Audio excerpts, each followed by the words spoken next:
अस्सलाम वालेकुम। हमारा जो आज का टॉपिक है वो है postulate of quantum mechanics. Quantum mechanics से जो बेसिक पोस्टुलेट है वो हम इसको डिस्कस कर।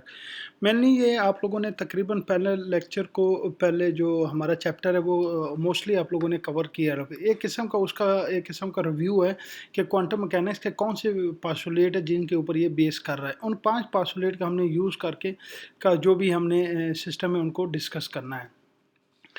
ये वही बुक हैं जो आप लोगों से मैं ऑलरेडी डिस्कस कर चुका हूँ। एक ग्रिफिथ की बुक है हमारे पास और जेटली की है। ये वाला टॉपिक मोस्टली जेटली से हम पढ़ा रहे हैं। जेटली और ग्रिफिथ को मैंने मिक्स किया हुआ है और लिबॉफ को भी आप देख सकते हैं। ब्रिस्डेन और बेनी वगैरह की बुक भी आप लोग इसको देख सकते हैं। जो basic postulate of quantum mechanics. Classical mechanics में हम क्या करते थे? State of the particle is specified at any time t by two fundamental dynamic variable position and momentum. State of the particle यानी कि पार्टिकल के बारे में आपकी इंफॉर्मेशन पार्टिकल के बारे में जानना किससे करते थे? आपके पास पोजीशन का पता लग जाए या मोमेंट, इन दोनों का पता लग जाता है तो इससे आप दोनों कैलकुलेट कर सकते थे। तो ये दोनों आप पोजीशन और मोमेंटम का आपको क्लासिकल मैकेनिक्स में पता लग जाए तो इससे आप दूसरी की दूसरी जो भी फिजिकल क्वांटिटी है उस सिस्टम से रेलेवेंट आप इजीली कैलकुलेट कर सकते हैं by using position and momentum. ये हम क्लासिकल मैकेनिक्स में करें, ठीक है।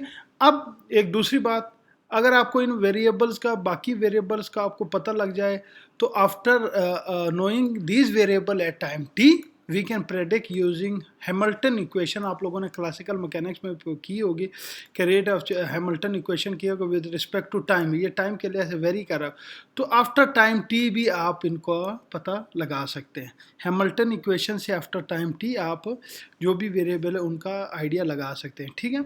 तो क्लासिकल मैकेनिक्स में हमें क्या था कि सिस्टम के बारे में जो भी इंफॉर्मेशन हमने लेनी है किसी भी टाइम के ऊपर तो हमें पता किसका लगना चाहिए? पोजीशन एंड मोमेंटम का। अगर पोजीशन एंड मोमेंटम का पता लग जाए तो बाकी जितनी भी फिजिकल क्वांटिटी है ये पोजीशन और मोमेंटम को हमने यूज़ करके कर लेते हैं। अब किसी टाइम पर आपको पोजीशन एंड मोमेंटम के टाइम पर किसी भी टाइम पर आपको किसी क्वांटिटी का पता लग जाता है या वेरिएबल का पता आफ्टर टाइम टी कुछ टाइम के बाद आप हैमिल्टन इक्वेशन हम यूज़ करते हैं तो उसको हम आफ्टर टाइम टी उसको यूज़ कर सकते हैं। अब क्वांटम मैकेनिक्स में ये थोड़ा डिफरेंट है। अब क्वांटम मैकेनिक्स क्या क्या था इसमें? एक तो हमें ये पता करना how a quantum state is describe mathematically at a time थी। अब क्वांटम स्टेट यानी कि वो पार्टिकल की स्टेट, पार्टिकल के बारे में हमें कैसे पता लगेगा? चले, आपको पता लग गया how to calculate various physical quantity from this state, ठीक है। फिर जैसे वो क्लासिकल मैकेनिक्स में आपको पता लग जाता था पोजीशन और मोमेंटम का तो आप बाकी चीज़ें कैलकुलेट कर सकते हैं। अब इसमें अगर आपको स्टेट का पता लग जाए, क्वांटम स्टेट का पार्टिकल के बारे में, तो आप दूसरी क्वांटिटी कैसे कैलकुलेट कर सकते हैं? अब जैसे दूसरी क्वांटिटी का कैलकुलेट करने का कंसेप्ट है तो आफ्टर टाइम टी, जैसे हमने लास्ट में हैमिल्टन इक्वेशन यूज़ किया था तो आफ्टर टाइम टी आप वो कैसे कर सकते हैं, ठीक है। तो ये 3 चीज़ें हमने क्वांटम ये पोस्टुलेट हमें बताया। दोबारा मैं रिपीट करता हूँ, क्वांटम मैकेनिकली में हमने 3 चीज़ें डिस्कस करनी है।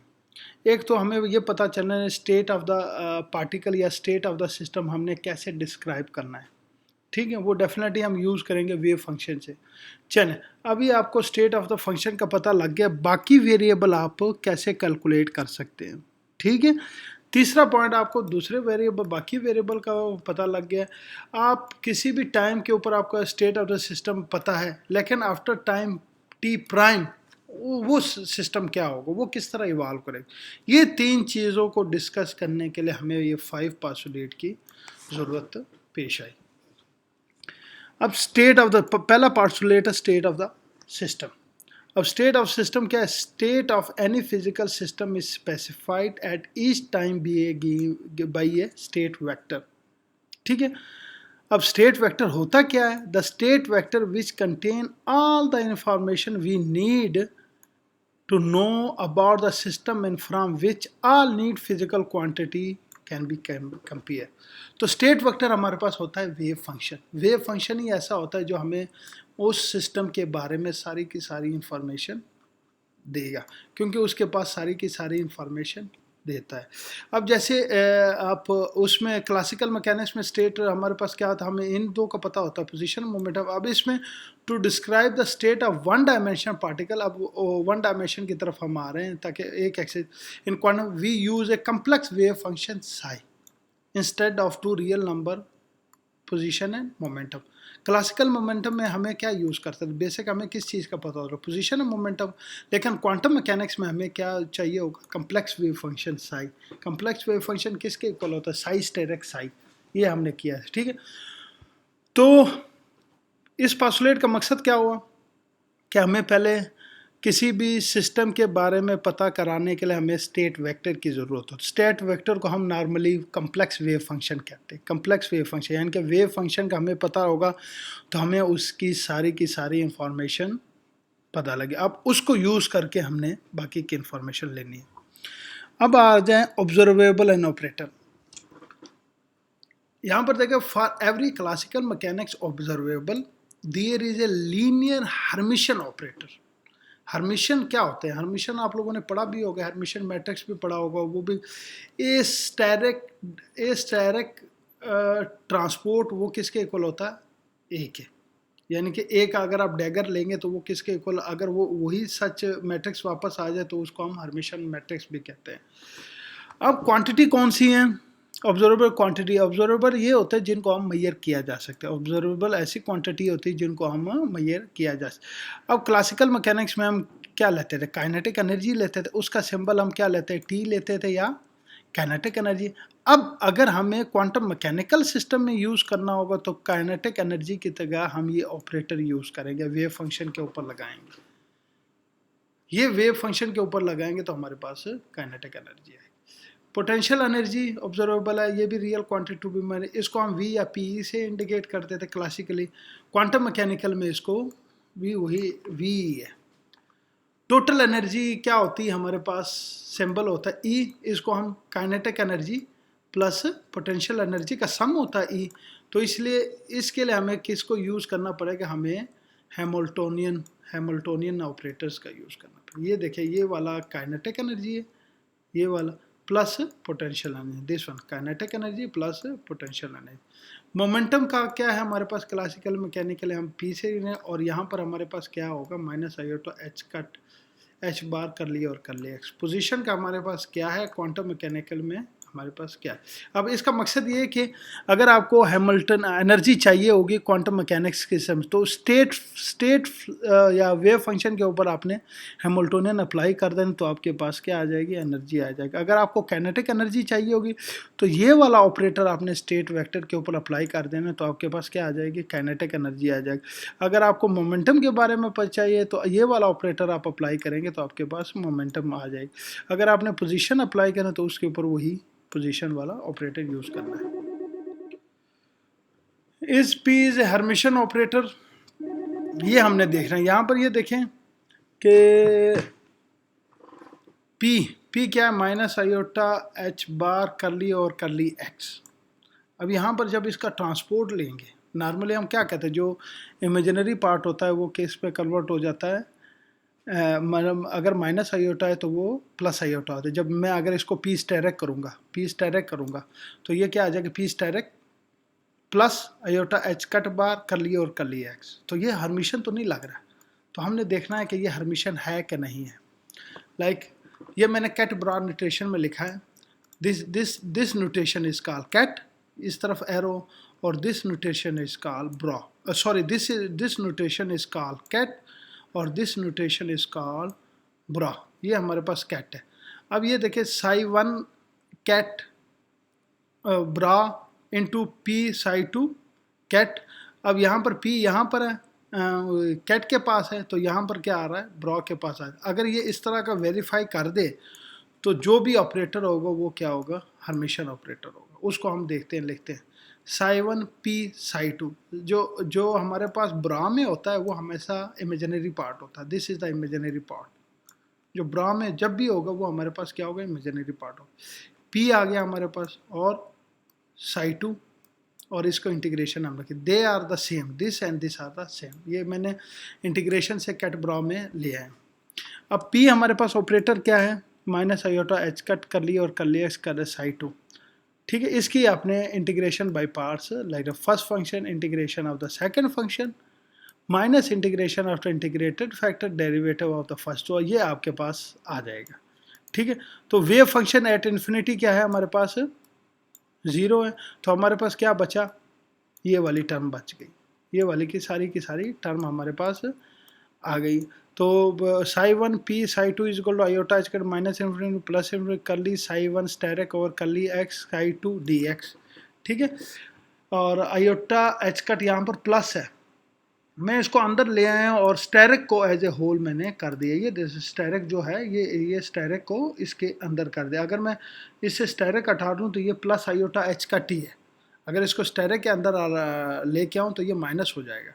तो यहाँ पर psi one P psi two किसके इक्वल आ गया, अब ये क्या है हमारे पास minus iota H cut psi कर ली और कर ली एक्स, ये हमारे पास क्या है पी, ये पी आ गया ना, तो ये पी है, फिर साई वन और साई टू, तो ये हमारे पास इस रिलेशन में it's mean P is a Hermitian operators. अब तीसरा पासुलेट जो है measurement and eigen value of operator. Eigen values हमने काफ़ी पढ़ा भी है एमएमपी में, मैथमेटिकल मेथड ऑफ फिजिक्स में। वेव फंक्शन के ये क्या है, आइगन फंक्शन है, ये आइगन वेक्टर है, और ये क्या है हमारे पास आइगन वैल्यू। ठीक है, the measurement of observable A, observable क्या होता है, ऐसी क्वांटिटी जिसको मेजर किया, may be represent formally by the action of A on A state vector. तो ए को स्टेट वेक्टर के ऊपर हमारे पास कोई भी वैल्यू आ गई हमारे पास ए, और वो फंक्शन हमारे पास वैसे आएगा, उसको हम आइगन फंक्शन। फॉर एग्जांपल हमें एनर्जी चाहिए होगी, हम क्या करेंगे, हैमिल्टोनियन को ऑपरेट करेंगे वेव फंक्शन के ऊपर, तो हमारे पास क्या आ जाएगी, एनर्जी आ जाएगी। तो ये है measurement and eigen value of operators. चौथा क्या है, एक्सपेक्टेशन वैल्यू। एक्सपेक्टेशन वैल्यू हमने कैसे कैलकुलेट की थी, हमने एवरेज लेना है, उसको सैंडविच क्या कर देना है आपने, साई स्टेरिक और साई के दरमियान आपने उसको सैंडविच करना है, तो वो आपके पास क्या आ जाएगी, एक्सपेक्टेशन वैल्यू या एवरेज वैल्यू। ये भी हमने पासुलेट, ये भी हमने चैप्टर 1 में पढ़ा है। पांचवा क्या है, time evolution of a system. Time कैसे इवॉल्व हो रहा होता है सिस्टम के राज, द वेव फंक्शन या state vector evolve in time according to the Schrodinger time dependent equation. ये देखिए, ये इसमें टाइम के लिहाज से वेरी कर रहा है, दिस वन कर्ली साई और कर्ली टी टाइम के लिहाज से क्या हो रहा है, वेरी कर रहा है। तो उसको यानी कि अगर किसी भी वेव फंक्शन का आपको पता चल जाए तो आप ऑपरेटर यूज़ करके आप दूसरी क्वांटिटी यूज़ कर सकते हैं, और अगर आपको आफ्टर टाइम टी चाहिए होगा चीज़ें, तो आप किसको यूज़ करोगे, श्रोडिंगर इक्वेशन को। श्रोडिंगर इक्वेशन, इसको मैंने रीराइट किया, खाई को इधर से कॉमन ले लिया, और what is this, this is the Hamiltonian है हमारे पास, इसलिए मैंने आयोटा एच कट कर ली साई और कर ली T is equal to H cut psi ली। एच क्या है, हैमिल्टोनियन। हैमिल्टोनियन किसको कॉरेस्पॉन्ड करता है, total energy of the system को। ठीक है, तो यहाँ पर पासुलेट को हम दो कैटेगरी में डिवाइड करते हैं। First for describe the system eight A given time T, same time, यानी कि एक टाइम के ऊपर आपको पहले 4 पासुलेट की जरूरत हो किसी भी टाइम। अगर आपको किसी टाइम आगे टाइम के लिए चाहिए होगा टी प्राइम के लिए, तो आपको क्या करना होगा, ये ऑपरेटर फिफ्थ पासुलेट यूज़ कर। अगेन मैं रिपीट करता हूँ कि हमें पहले क्या पता चलना चाहिए, स्टेट ऑफ द सिस्टम, यानी वेव फंक्शन के बारे में। वेव फंक्शन का अगर हमें पता लग जाए स्टेट ऑफ द फंक्शन का, तो हम ये वाले ऑपरेटर यूज़ करके हम उसकी काइनेटिक एनर्जी भी यूज़ कर सकते हैं, हैमिल्टोनियन एनर्जी भी मालूम कर सकते हैं, इसका ऑपरेटर भी यानी कि मोमेंटम भी यूज़ कर सकते हैं। ये वाले ऑपरेटर यूज़ करके यहाँ से, ये वाला ऑपरेटर यूज़ करके हमें हैमिल्टोनियन आ जाएगा, ये वाला ऑपरेटर यूज़ करके हमारे पास टोटल एनर्जी आ जाएगा, ये वाला ऑपरेटर यूज़ करके हमारे पास पोटेंशियल एनर्जी आ जाएगी, ये वाला ऑपरेटर यूज़ करके हमारे पास काइनेटिक एनर्जी आएगी उसी टाइम के ऊपर। तीसरा, आपने हमने क्या किया कि इसकी आइगन वैल्यू आपने कैसे करना है, जैसे आपने अप्लाई किया, ये देखें मैंने हैमिल्टोनियन को इसके ऊपर अप्लाई किया, हमारे पास एनर्जी आ गई। ठीक है, एवरेज वैल्यू आपने क्या कैसी लेनी है, उसी को आपने सैंडविच कर देना है साई स्टेरिक साइड में। ये आपको, ये एट ए टाइम टी आपके पास डेटा आ गया। अब आफ्टर टाइम टी प्राइम आपको क्या चाहिए होगा, इस इक्वेशन की यूज़ करने की ज़रूरत होगी, ये आपको after time T prime use करना पड़ेगा। तो आफ्टर टाइम टी प्राइम ये यूज़ करेंगे, तो फर्स्ट फोर यानी कि जो हमारे पास फोर पासुलेट वो क्या है कि सिस्टम के बारे में किसी भी टाइम के ऊपर, अगर आपको आफ्टर टाइम टी चाहिए होगा तो आपको फिफ्थ पासुलेट की ज़रूरत होगी, जो कि सरेंडिंग लोकेशन टाइम डिपेंडेंट